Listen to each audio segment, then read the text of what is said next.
Selamat datang di saluran YouTube Dewi Surya 2. Kami harap kita semua dalam keadaan sehat untuk dapat menjelajahi sejarah kerajaan yang pernah berdiri di Nusantara yang tentunya menarik bersama channel kami.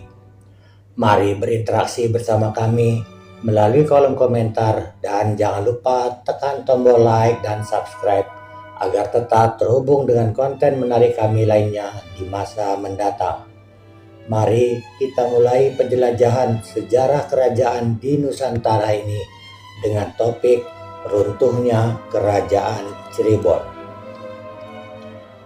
Kerajaan Cirebon adalah kerajaan bercorak Islam yang berada di kawasan Cirebon, Jawa Barat. Kerajaan Cirebon mencapai puncak kejayaannya saat dipimpin oleh Sunan Gunung Jati. Pada masa itu, Sunan Gunung Jati bukan hanya mengembangkan aspek politik saja, tetapi juga berperan besar dalam penyebaran agama Islam dan menjadi salah satu dari Wali Songo. Keruntuhan Kerajaan Cirebon terjadi mulai tahun 1666 Masehi, tepatnya pada masa kepemimpinan Pangeran Rasmi atau Panembahan Ratu II. Penyebab awalnya adalah adanya fitnah dari Sultan Amangkurat I. Beliau memanggil Panembahan Ratu II untuk datang ke Surakarta dan menuduhnya tengah berupaya menjatuhkan kekuasaan Sultan Amangkurat I di Mataram, serta bekerjasama dengan Kerajaan Banten.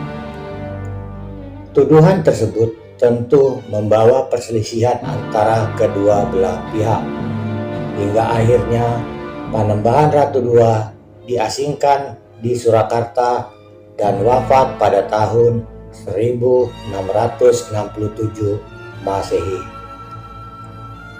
Atas kekosongan jabatan di Kerajaan Cirebon tersebut, seluruh wilayah kekuasaannya pun diambil alih oleh Sultan Amangkurat I yang menjadi raja di Kerajaan Mataram.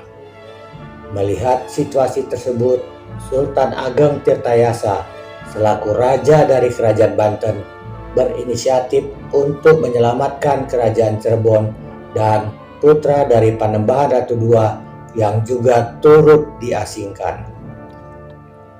Selain diakibatkan oleh perebutan kekuasaan, keruntuhan Kerajaan Cirebon juga diakibatkan oleh masa kependudukan POC yang memicu adanya pertikaian antar kerajaan.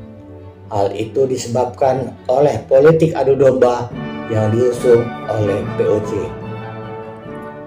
Usai keruntuhan Kerajaan Cirebon, terdapat beberapa peninggalan yang masih dapat dikunjungi hingga saat ini, seperti Keraton Kasepuhan, Keraton Kacirebonan, dan Keraton Kanoman. Selain itu, ada juga Masjid Agung Cirebon serta makam dari Sunan Gunung Jati. Seluruh peninggalan tersebut masih dapat dikunjungi hingga saat ini. Bahkan makam Sunan Gunung Jati selalu ramai dengan peziarah.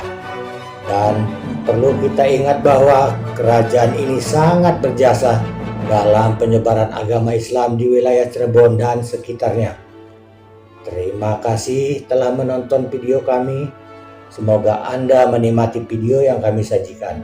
Jangan lupa tekan tombol like dan subscribe agar tetap terhubung dengan konten menarik kami lainnya di masa mendatang.